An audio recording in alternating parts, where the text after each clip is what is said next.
up, guys? Welcome to the Maintenance Man channel. My name is Neil. So I'm at my house. I actually have some leaking bathroom pipes, and I'll try and explain it the best I can here. So in bathrooms, usually it's a 1.25 inch. So this is a 1.5 to 1.25 inch reducer for the drains, because the tailpiece 1.25 inch, and then it goes into 1.25 inch. It might, get big, have a coupling like this somewhere along the line, whatever.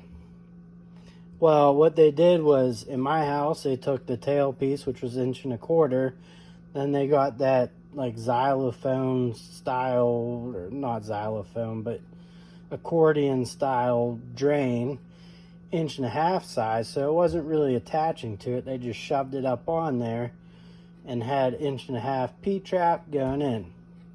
So I bought some of these couplers, so it's 1.5 inch, it's threaded, so this will thread on into the wall.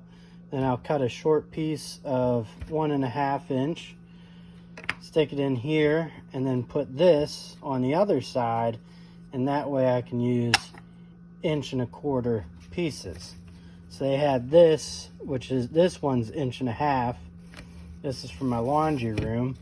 And just so you guys know, I know this might be obvious, but this right here seals it. You don't have to put a washer there. That seals it, and the other side,